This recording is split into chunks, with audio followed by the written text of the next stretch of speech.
Assalamualaikum warahmatullahi wabarakatuh. Perkenalkan, kami dari kelompok 6. Kami akan mempresentasikan hasil organisasi development UMKM di Blok M. Sebelumnya, saya Alicia Kalia Putri dengan NIM 0301524004 dengan bersama rekan-rekan saya, yaitu ada Safan Kalasana dan Jasmine Nafisah. Sebelumnya saya akan membacakan profil usaha yang pertama, yaitu profil usaha Dessert Blok M. Apa sih Dessert Blok M itu? Dessert Blok M ini usaha mikro kecil dan menengah UMKM milik perseorangan yang sebelumnya sukses dengan usaha mochi pertamanya di daerah Barito. Usaha ini bergerak di bidang kuliner dengan fokus khas Jepang yang dibuat secara handmade dan higienis. UKM ini bertujuan untuk menciptakan lapangan kerja dan menghadirkan cemilan yang berkualitas. Oke, selanjutnya pada bagian Seven McKinsey itu ada internal factor, yaitu ada strengths dan weakness. Lalu ada external factor, yaitu threats dan opportunity pada masing-masing poinnya. Selanjutnya ada analisis SWOT dari UMKM Dessert Blok M. Yang pertama di bagian strength, UMKM ini memiliki beberapa kelebihan yang cukup signifikan. Salah satunya adalah kami fokus pada inovasi pengembangan produk dan kualitas penggunaan bahan segar. Untuk bagian weakness, kelemahan UMKM ini yang sering terjadi adalah kekurangan tenaga saat pesanan tinggi dan bergantung kepada distributor bahan baku. Untuk di bagian opportunity, salah satunya yaitu dessert sedang tren dan menarik minat yang cukup tinggi bagi konsumen muda. Sehingga hal ini dapat menjadi kesempatan untuk UMKM ini.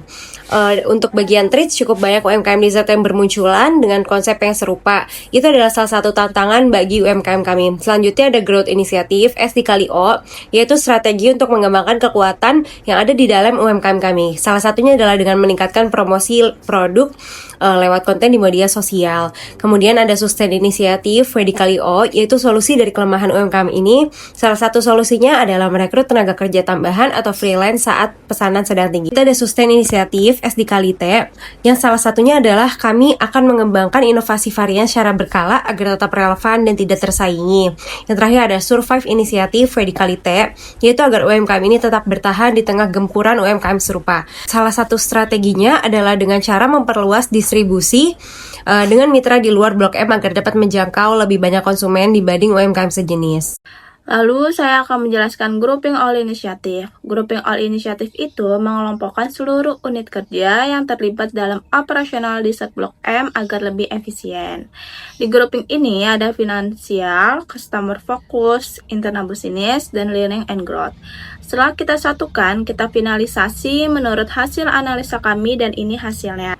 Selanjutnya ada BSC inisiatif. Dari unit yang pertama, sisi keuangan atau finansial, strategi utamanya adalah menggunakan data penjualan untuk mengatur diskon dan cashback agar lebih tepat sasaran. Targetnya adalah meningkatkan pembelian dari konsumen muda hingga 30%. Yang kedua, bagian customer. Untuk menarik perhatian konsumen, dilakukan promosi lewat TikTok dan Instagram dan pembuatan kemasan yang menarik serta konten promosi yang dinamis, ditambah ada sistem pre-order yang menyasar pelanggan luar daerah Blok M. Yang ketiga, bagian internal. Dalam proses internal, digunakan software untuk menganalisis rasa dan tren produk, serta menjaga ketahanan pasokan dengan bahan substitusi. Hal ini untuk memastikan produksi tetap berjalan lancar meskipun ada hambatan. Dan yang terakhir, dari sisi pembelajaran, ada inovasi menu baru setiap 2 minggu dan perekrutan freelancer untuk menambah tenaga kerja musiman, terutama di musim yang ramai. Bagian KPI dan KRE-nya sudah sesuai yang tertera pada tabel berikut.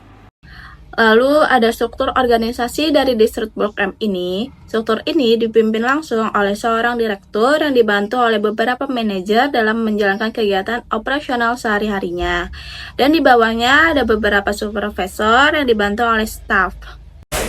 Yang terakhir adalah kesimpulan, UMKM ini menunjukkan fondasi bisnis yang kokoh, terutama dalam hal pemanfaatan media digital untuk promosi, pengelolaan keuangan yang cukup terstruktur, serta komitmen tinggi terhadap kualitas produk. Meski demikian, masih terdapat tantangan yang signifikan dalam aspek efisiensi operasional dan pengelolaan sumber daya manusia, khususnya saat menghadapi lonjakan permintaan.